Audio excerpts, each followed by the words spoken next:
pagerėjo, jų atsparumas sustiprėjo, jie gauna labai daug naudos iš to, ką jie išmoksta. Yeah? So this something that is expanding and contracting is related to our subtle body. Tas kažkas tai, kas išsiplečia ir susitraukia, yra susijęs su mūsų subtiliuoju kūnu. You know, we have three bodies. One is our physical body.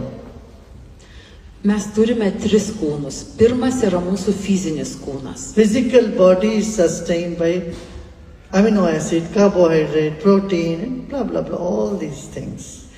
Fizinį kūną palaiko amino rūgštis, baltymai, protein, carbohydrate, all that. angliavandeniai, visos kitos medžiagos, pratimai. You know that, huh? Proper food and all that. Our subtle body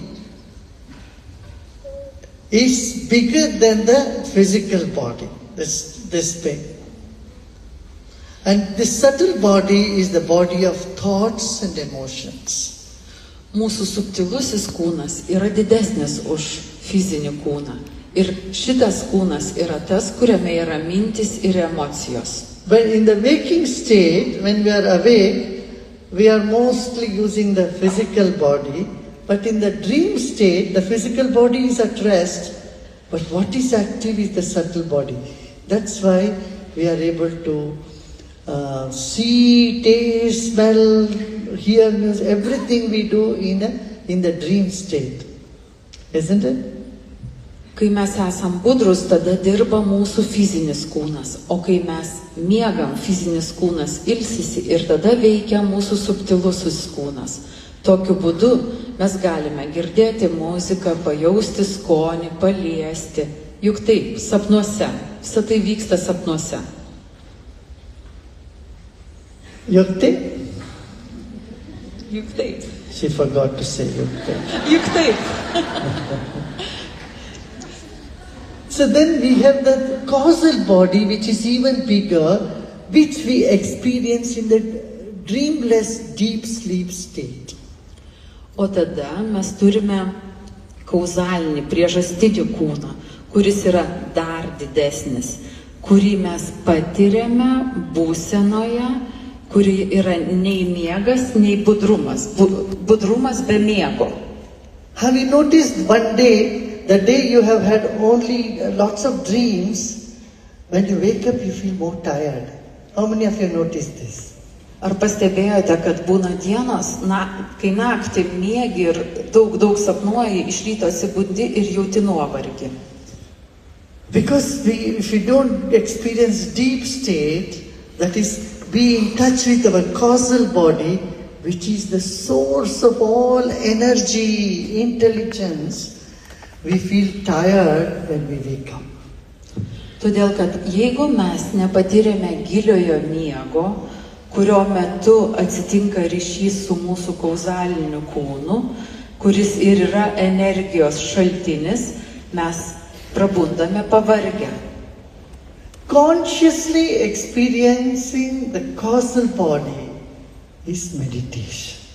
So it is very similar to sleep, but not sleep, because in sleep you are gone. And if you sleep longer, you feel heavier.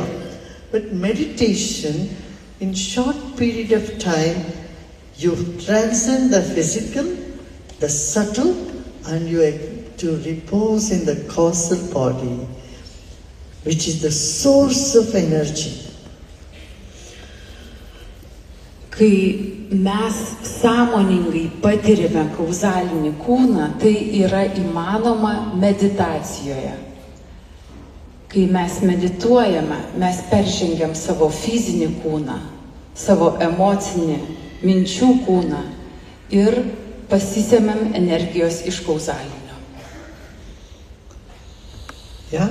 So, that's what we are going to do now. We'll do a short meditation to give you just an experience. Taigi, tai mes dabar ir patirsime. Padarysime trumpą meditaciją, kad jūs galėtumėt patirti. You know, 45 years back, when I used to talk about meditation, people would think, oh, this is not for us. This must be someone who is cuckoo, someone out there. Prieš, It was not the narrative of the mainstream population. prieš 45 metus, kai aš kalbėdavau apie meditaciją, žmonės sakydavo, ne, tai ne man, tai tiems tokiems truputį išneštiems. Tai nebuvo kasdienybėje įprastas pokalbis, tema. But you know, last year, 192 countries of the world came together and declared December 21st as International Meditation Day. O, pe...